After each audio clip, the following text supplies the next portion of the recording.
زندگی کا محور آخر کبھی تو چیک کریں. نوجوانوں، پڑھنے والوں، سوچو تو صحیح کہ ہماری سمت کدھر کو ہے، ہمارا رخ کدھر کو ہے، سوچ ہماری کیا ہے اور رفتار ہماری کیا ہے، اور ہم جا کس طرف کو رہے ہیں.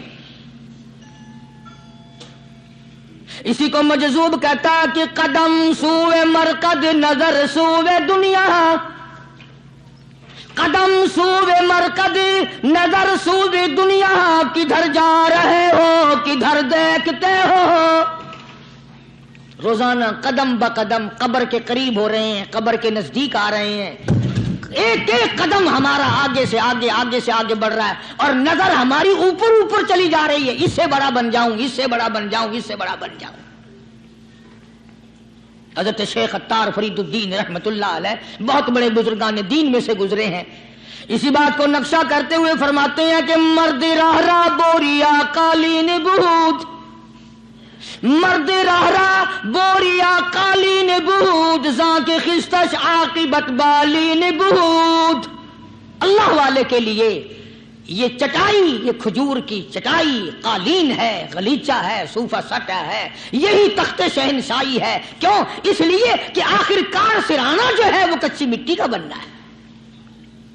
اور شیخ نے بڑی عجیب بات کہی آگے چل کر، کہتا ہے کہ خرقہ پشمینہ را بردوش کن، خرقہ پشمینہ را بردوش کن، شربت ادنا مرادی نوش کن.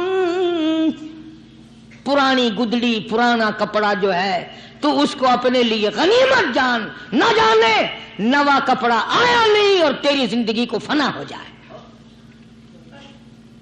یہی نظر تھی ان حضرات کی.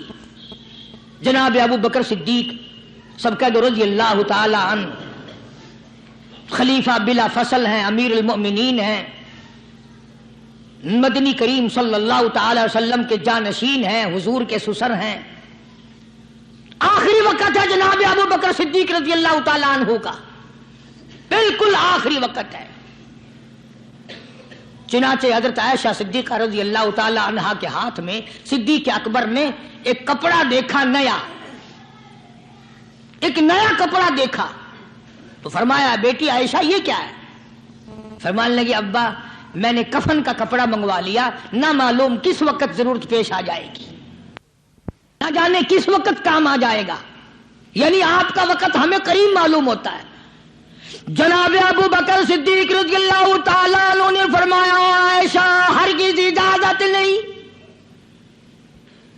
مجھے نیا کفن پہنانے کی کوئی ضرورت نہیں، مجھے نیا کفن دینے کی کوئی ضرورت نہیں، میری طرف سے قطعی تجھے اجازت نہیں.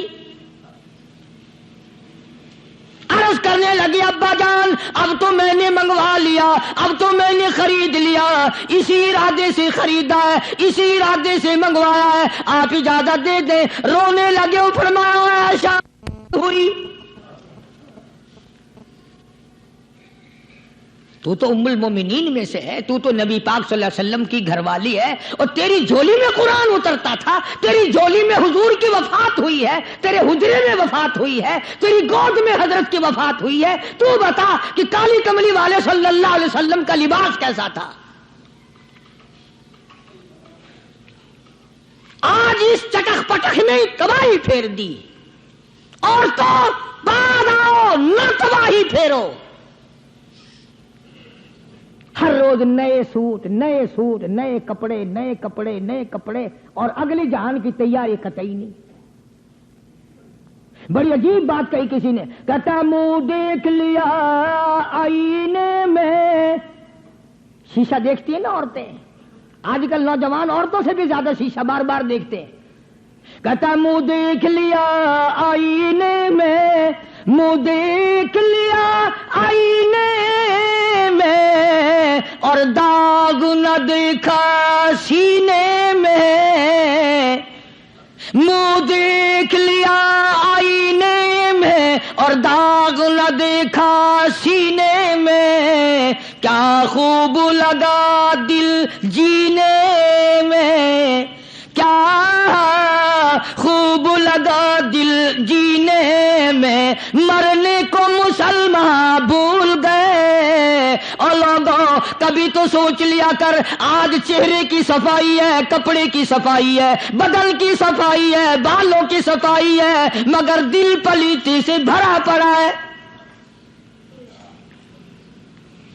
اس میں صفائی کب آئے گی؟ وہ کون سا وقت ہوگا کہ تیرا دل شرک سے پاک ہوگا، بدعت سے پاک ہوگا، محمد عربی صلی اللہ علیہ وسلم کی بغاوت سے تیرا دل پاک ہوگا، اور تجھے شرم نہ آئے گی یہ منہ لے کر آقا کے دربار میں تو شفاعت کے لیے جائے گا؟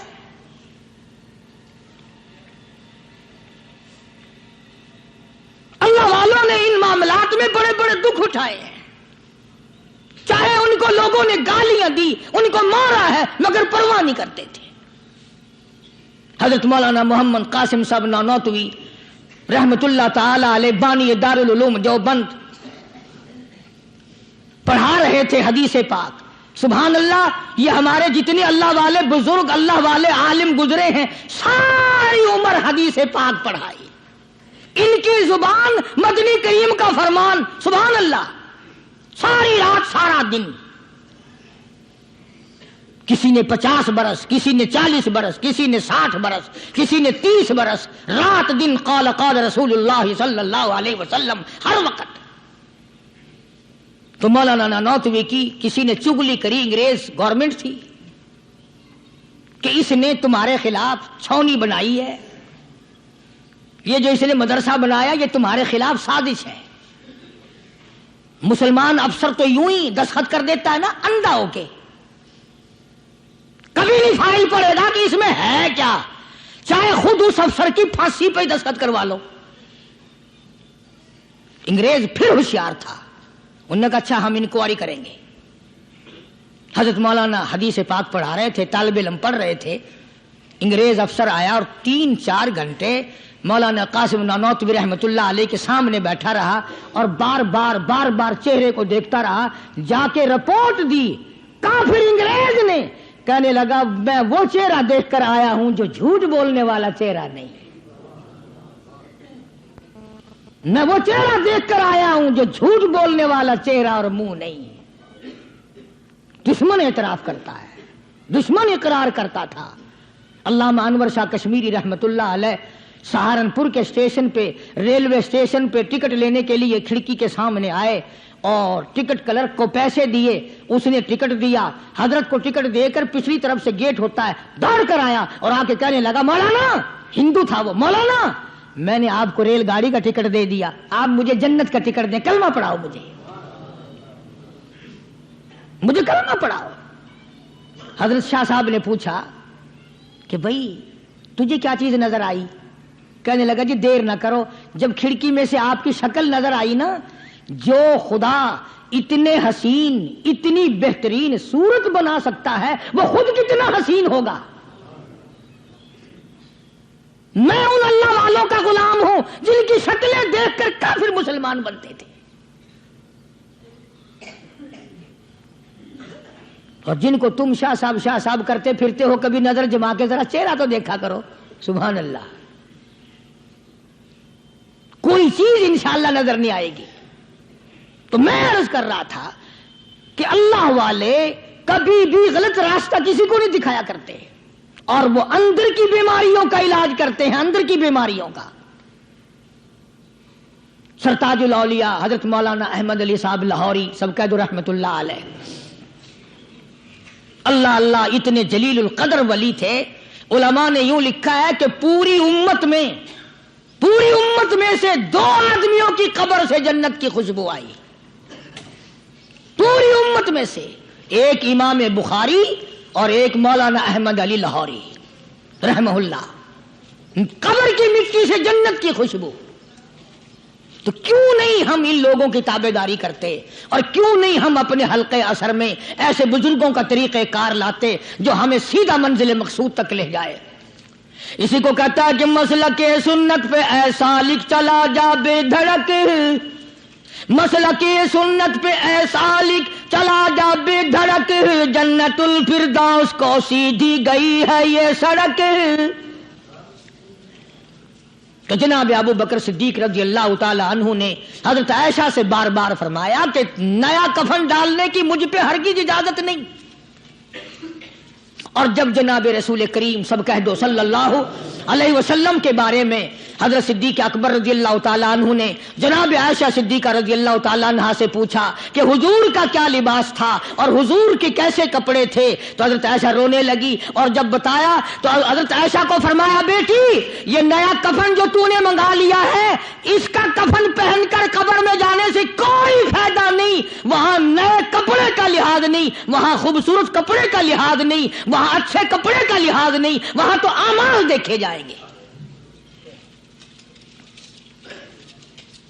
وہاں تو اعمال کی ضرورت ہے، کپڑوں کو کوئی نہیں دیکھتا وہاں۔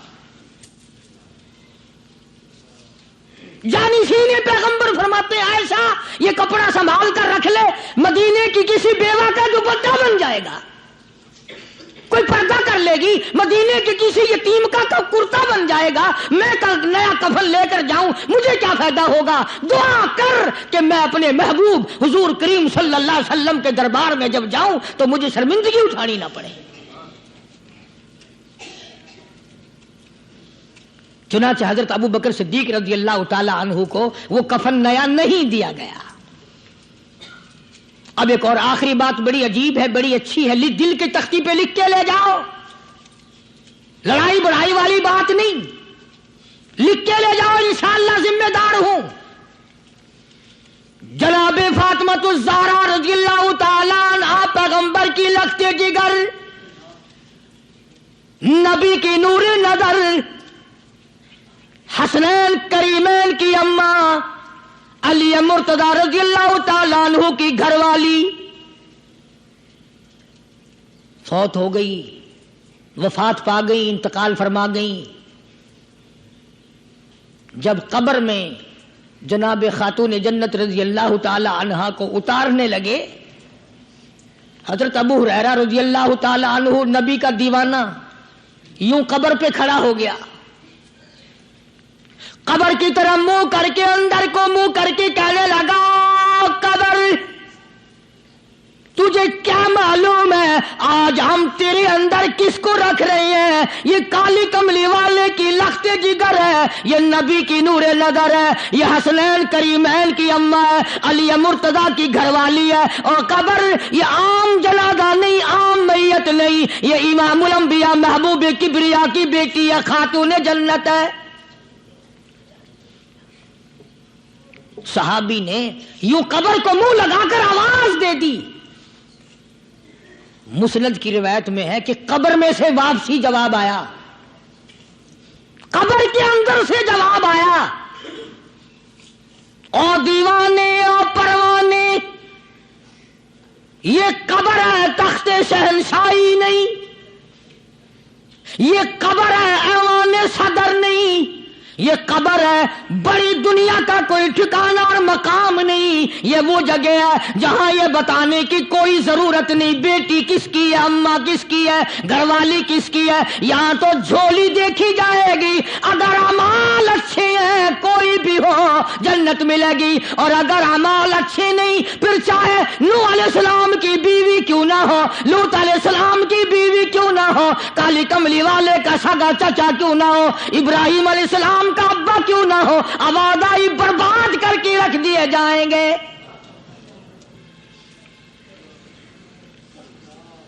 یہ تو عمل کی جگہ ہے، عمل کی۔ یہاں نہ اس بات کا لحاظ ہے کہ کپڑے کیسے ہیں، نہ اس بات کا لحاظ ہے کہ لباس کیسا ہے، نہ اس بات کا لحاظ ہے کہ یہ جھونپڑی سے جنازہ اٹھا ہے یا بنگلے سے، نہ اس بات کا لحاظ ہے کہ یہ جنازہ کوٹھی سے نکلا یا جھونپڑی سے نکلا ہے۔ یہاں تو ایمان دیکھا جائے گا، یہاں تو اعمال کی جھولی دیکھی جائے گی، ورنہ اور کوئی صورت یہاں پہ نہیں ہے۔ تبھی تو شیخ عطار فرید الدین رحمت اللہ علیہ نے بار بار بڑی پتے کی باتیں لکھی ہیں پند نامے میں، فرماتے ہیں کہ خاطر کسر مرن جا اے پسر، خاطر کسر مرن جا اے پسر، ورنہ خردی زخم بھر جانو جگر۔ کسی کے دل پہ ناجائز تیر نہ چلایا کر، کسی کو نہ ستایا کر کہ کل تیرے دل کو اچانک تیروں سے گھائل نہ کر دیا جائے۔ تو اپنے آپ کو بچا، اپنی سنبھال۔ اسی کو کہتا کہ روزہ با از غیبت مردم ببن، روزہ با از غیبت مردم ببن، تا نبینی دست و پائے خود ببند۔ جا لوگوں کے گلے سے چگلی سے اپنی زبان کو بند کر، تاکہ قیامت کے دن تیرے ہاتھ پاؤں بندھے ہوئے نہ آئیں۔ اب یہ ولی نے تو بات کہہ دی، مگر آپ کیسے سمجھیں؟ حدیث پاک میں آتا ہے، حضرت شاہ عبد العزیز صاحب دہلوی رحمۃ اللہ علیہ نے لکھا ہے کہ قیامت کے دن اللہ کی عدالت میں لوگوں کو الگ الگ صورتوں میں پیش کیا جائے گا۔ ایک قوم آئے گی، ایک جماعت آئے گی، لوگ آئیں گے، ان کے دونوں ہاتھ پاؤں بندھے ہوئے آئیں گے، جیسے مشک نہیں باندھ دیتے قاتلوں کی، پیر بھی بندھے ہوئے، ہاتھ بھی بندھے ہوئے۔ حضور کریم صلی اللہ علیہ وسلم سے صحابہ کرام نے پوچھا کالی کمری والے وہ کون لوگ ہوں گے؟ جواب ملا کہ یہ چغلی کرنے والے لوگ ہوں گے، اور ہم اس کو گناہ نہیں مانتے، ہمارے دماغ میں یہ گناہ نہیں ہے۔ اللہ والوں کے نزدیک یہ بہت بڑی چیزیں ہیں، اور یہ وہی لوگ ان چیزوں کی اصلاح کرتے ہیں، دوسرا کون کر سکتا ہے؟ اسی لیے قرآن کریم نے فرمایا ان الذین قالوا ربنا اللہ، ان الذین قالوا، بے شک وہ لوگ جنہوں نے اپنی زبان سے یوں اقرار کر لیا، قالوا ربنا اللہ، بے شک جو لوگ اقرار کرتے ہیں، زبان سے کہتے ہیں ربنا اللہ، رب ہمارا اللہ ہے، رزق دینے والا وہی، اولاد دینے والا وہی، نفع منافع دینے والا وہی، خسارہ دینے والا وہی، فقیر کو تخت شہنشاہی پہ بٹھا دینے والا وہی، اور بادشاہ کو اٹھا کر تخت سے نیچے پھینک دینے والا وہی، اور کوئی ہی نہیں۔ ثم استقاموا، پھر کچھ بھی بن جائے اس پر جمع رہے۔ اللہ اللہ اللہ۔ امام احمد بن حنبل رحمت اللہ علیہ، اتنا بڑا زبردست امام، متقی، پرہیزگار، اللہ والا، پوری دنیا ڈر کی ماری ایک طرف، اور ایک اکیلا امام احمد بن حنبل ایک طرف، ایک آدمی بھی ساتھ نہیں، اور ایک دو دن کی بات نہیں، 2 برس تک کوڑے لگے روزانہ، ایک آدھ دفعہ نہیں، روزانہ اکثر کوڑے لگتے تھے۔ ایک دن خلق قرآن پر بات تھی، آپ لوگ یہ مسئلہ سمجھ نہیں سکتے، چھیڑنا ہی نہیں چاہیے۔ امام کہتے تھے کہ اللہ خالق ہے، اس کا کلام بھی نرالا ہے، یہ مخلوق نہیں ہے۔ چنانچہ احمد بن حنبل رحمت اللہ علیہ کو پکڑ کے لائے، پیروں میں رسے، ہاتھوں میں رسے بندھے ہوئے ہیں، جلاد 9 جلاد پوری قوت سے ایک ایک وقت میں درے مارا کرتے تھے، 9 جلاد۔ پہلا کوڑا جو لگا، فرمایا بسم اللہ،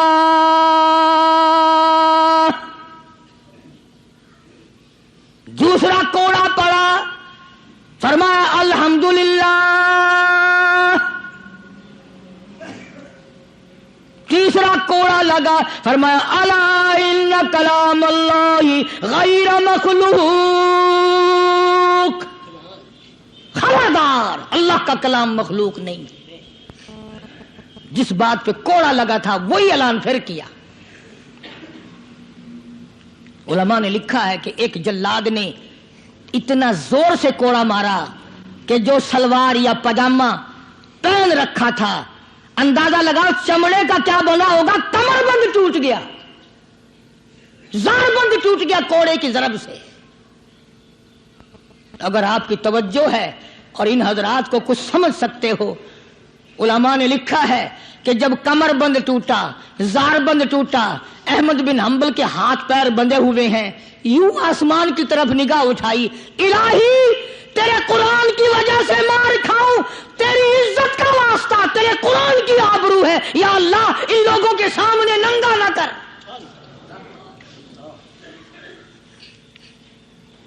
میرے ہاتھ بندھے ہوئے ہیں، میرے پیر بندھے ہوئے ہیں۔ میں نے چوری نہیں کی، میں نے ڈاکہ نہیں مارا، میں نے قتل نہیں کیا، میں تیرے قرآن کے پیچھے مار کھا رہا ہوں۔ الہی میری آبرو تیرے قرآن کی آبرو، تیرے قرآن کی آبرو تیری آبرو۔ علماء نے لکھا ہے کہ وہیں ایک ہاتھ نمودار ہوا، ایک ہاتھ پیدا ہوا اور سکینٹ کے اندر دونوں سیرے زارمن کمر بند کے پکڑ کر گرا لگا دی۔ وہی ایک ہاتھ پیدا ہوا اور اس ہاتھ نے صرف ہاتھ دکھائی دیا، گرا لگا دی۔ احمد بن حنبل رحمت اللہ علیہ سے کسی نے دوسرے وقت میں بڑا اصرار مجبور کر کے پوچھا کہ احمد بن حنبل یہ ہاتھ کس کا ہو سکتا ہے جو ہاتھ آیا تھا، کوئی پہچان ہے؟ امام صاحب نے فرمایا ہاں، جناب رسول اللہ صلی اللہ علیہ وسلم کا دست مبارک تھا۔ میں یہ عرض کر رہا تھا کہ آج ہم لوگوں کو نہ کھرے کھوٹے کی پہچان ہے، نہ برے بھلے کی پہچان ہے۔ لوگوں دنیا کے معاملے میں بڑی آنکھیں کھول کے چلتے ہو، دین کے بارے میں اندھے بن کے نہ چلو، عقل کرو، سمجھو۔ اس لیے قرآن نے فیصلہ کر دیا، ان الذین قالوا ربنا اللہ ثم استقاموا فلا خوف علیہم ولا هم يحزنون اولئک اصحاب الجنة خالدین فیہا جزاء بما کانوا یعملون۔ یہی لوگ جنتی ہیں۔ اللہ فرماتے ہیں میں ان کے اعمال کے بدلے ان کو بڑے اچھے اچھے عطا کروں گا۔ یہ تھا ان آیتوں کا حاصل اور ترجمہ جو میں نے ذکر کر دیا۔ اللہ تبارک و تعالی ہم سب کو اللہ والوں کی مجلس نصیب فرمائے، اللہ والوں کی باتیں نصیب فرمائے، ان پہ عمل کرنے کی توفیق عطا فرمائے۔ وآخر دعوانا ان الحمدللہ رب العالمین۔ دو اعلان سن لیجئے دعا سے پہلے۔ ابھی نماز جمعہ کے بعد وقت کے بہت بڑے عالم، شیخ الحدیث، جنہوں نے ساری زندگی مدنی کریم صلی اللہ علیہ وسلم کی حدیث پاک پڑھانے میں گزار دی، جناب مفتی عبداللہ صاحب رحمۃ اللہ علیہ کا انتقال ہو گیا۔ خیر المدارس میں 4 بجے خیر المدارس میں جنازہ ہوگا۔ تمام حضرات شرکت فرما کر ثواب دارین حاصل کریں۔ مفتی عبداللہ صاحب بہت بڑی عظیم شخصیت تھی، بہت اللہ والے تھے، ساری عمر دینی مشغلہ رہا، دین کی تعلیم دی، مکہ مکرمہ میں جا کر کے پڑھا رہے تھے، تکلیف ہوئی واپس تشریف لے آئے، آج رات ان کا انتقال ہو گیا۔ انا للہ و انا الیہ راجعون۔ دوسرا اعلان یہ ہے، کل شام کو انشاءاللہ ڈبل پھاٹک کی طرف چوک لیاقت آباد کے پاس مدرسہ حقانیہ میں سیرت النبی صلی اللہ علیہ وسلم کے نام عنوان پر جلسہ ہوگا۔ میں وہاں جاؤں گا، انشاءاللہ بیان ہوگا۔ تمام حضرات تشریف لائیں، کوشش کر کے اپنے ساتھ ساتھیوں کو بھی لائیں اور خود بھی تشریف لانے کو۔ کل رات عشاء کی نماز کے بعد چوک لیاقت آباد ڈبل پھاٹک کے قریب پرانا شجاباد روڈ، وہاں ایک مدرسہ ہے، اس میں جلسہ ہوگا۔ زیادہ سے زیادہ تشریف لانے کی کوشش کریں، اللہ عمل کی توفیق عطا فرمائے اور اللہ پاک ہم سب کو پر اپنا فضل و کرم فرمائے۔ بسم اللہ الرحمن الرحیم۔ اللہم صلی وسلم وبارک علی سیدنا و مولانا محمد النبی الامی الہاشمی وعلی آلہ واصحابہ برۃ الکرام۔ قاری محمد ادریس صاحب ہیں، ان کی بیوی فوت ہو گئی ہے، ان کے لیے بھی دعا کرو۔ ایک مہینے کا یہاں بھیجا ہے کہ میرے بھائی کا ایکسیڈنٹ ہو گیا ہے، اس کے لیے بھی دعا کرو۔ اللہ تعالیٰ اللہ تبارک و تعالیٰ جناب مفتی صاحب کو جوار رحمت میں جگہ عطا فرمائے، جنت الفردوس میں جگہ عطا فرما۔ ہمارے سارے بزرگوں کو جنت الفردوس میں جگہ عطا فرما۔ ہمارے اساتذہ استاد جنہوں نے ہمیں دین پڑھایا، یا اللہ سب کے درجے بلند فرما، مشائخ کے درجوں کو بلند فرما، ہم سب کے والدین کی مغفرت فرما، سب کے عزیز و اقربا کی مغفرت فرما۔ قاری محمد ادریس صاحب کی اہلیہ انتقال فرما گئی، اللہ تعالیٰ مرحومہ کی قبر کو جنت کا باغ بنائے۔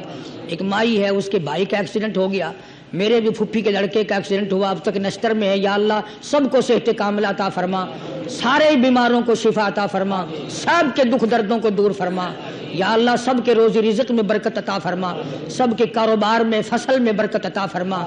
کئی ساتھی بیمار ہیں، کئیوں نے مجھے کہا یا اللہ سب کے دکھ دردوں کو دور فرما، سب کے روزی رزق میں برکت عطا فرما، یا اللہ سب کو خسارے والے کاروبار سے بچا، یا اللہ ہم سب کی جان مال عزت آبرو اور ایمان کی حفاظت فرما، یا اللہ اس مسجد کو آباد کرنے والوں کو آباد فرما، اس کو چمکانے والوں کو چمکا، اس کو بنانے والوں کو دین و دنیا میں بنا دے یا اللہ، اسے قیامت تک دین کا سرچشمہ بنا، اس مدرسے کے خدمت گزاروں کے مال و جان برکت عطا فرما یا اللہ، پوری دنیا میں اسلام کا چرچا فرما، اور تبلیغی جماعت جہاں جہاں بھی کام کر رہی ہے یا اللہ غیب سے نصرت اور اعانت فرما، اور جتنے اپنے گھر بار چھوڑ کر نکلے ہوئے ہیں سب کو قدم قدم پہ شرف قبولیت عطا فرما، پوری دنیا کے لیے ہدایت کا ذریعہ بنا، کلمے اور ایمان والی موت عطا فرما یا اللہ، ہم سب کی مشکلوں کو آسان فرما، سب کی پریشانیوں کو دور فرما، ہم سب کی اولاد کو نیک اور نمازی بنا، ہمارے گھروں کو نماز اور قرآن سے آباد فرما یا اللہ، جب دم آخری ہو تو کلمہ نصیب فرما، ایمان کی دولت عطا فرما